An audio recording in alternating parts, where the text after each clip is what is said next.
TDP కూటమి భారీ మెజారిటీతో అధికారంలోకి వచ్చింది. తెలుగుదేశం పార్టీ ఒంటరిగా 135 స్థానాల్లో విజయం సాధించింది.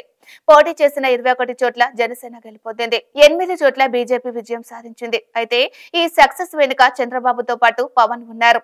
చంద్రబాబు ఈ నెల 9న ప్రమాణ స్వీకారం చేస్తారని తెలుస్తుంది. అయితే పవన్ పాత్ర ఏమిటి అన్నది తెలియడం లేదు. ఆయనకు మంత్రి పదవి ఇస్తారా, డిప్యూటీ సీఎం హోదా కల్పిస్తారా అన్న చర్చ నడుస్తుంది. మరోవైపు లోకేష్ పాత్ర గురించి కూడా పెద్ద ఎత్తున చర్చ ప్రారంభమైంది. ఈ ఇద్దరు నేతలు ఎలా వ్యవహరిస్తారు అన్నది తెలియాలి. పవన్ ఈసారి మంత్రివర్గంలో చేరకపోవచ్చు అన్నది ఒక అంచనా. ఒక పార్టీ అధినేతగా ఉంటూ ప్రభుత్వం తీసుకునే నిర్ణయాల వెనుక కీలకంగా వ్యవహరిస్తారని మాత్రం తెలుస్తుంది. కూటమి పరంగా ప్రజలకు హామీలు ఇచ్చినందున వాటి అమలు, ప్రజలకు వాస్తవాలు చెప్పేందుకు పవన్ సేవలను వినియోగించుకుంటారని తెలుస్తుంది. ప్రస్తుతం ఉన్న పరిస్థితుల్లో జనసేనకు 3 మంత్రి పదవులు లభించే అవకాశం ఉంది.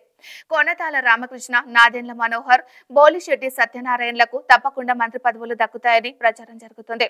బీసీ కోటాలో ఉత్తరాంధ్రకు చెందిన కొనతాల రామకృష్ణకు మంత్రి పదవితో పాటు డిప్యూటీ సీఎం హోదాను కట్టబెడతారని కూడా టాక్ నడుస్తుంది. నారా లోకేష్ సైతం మంత్రి పదవి తీసుకోవచ్చు అన్నది ఒక అంచనా. ప్రభుత్వంలో తన పాత్ర ఏమిటో చంద్రబాబు చెబుతారని లోకేష్ ప్రకటించారు. 2014 ఎన్నికల్లో లోకేష్ పోటీ చేయలేదు. ఎమ్మెల్సీని చేసి ఆపై మంత్రివర్గంలోకి తీసుకున్నారు చంద్రబాబు. అప్పట్లో పాలన వ్యవహారాలపై చంద్రబాబు పూర్తి స్థాయిలో దృష్టి పెట్టారు. పార్టీని విడిచిపెట్టినట్లు ప్రచారం జరిగింది. పార్టీలో వ్యతిరేకతకు ఇది ఒక కారణంగా మారింది. ప్రస్తుతం సీఎంగా చంద్రబాబు ప్రమాణ స్వీకారం చేసిన నేపథ్యంలో పార్టీ వ్యవహారాలను లోకేష్ చూసుకునే ఛాన్స్ కనిపిస్తుంది.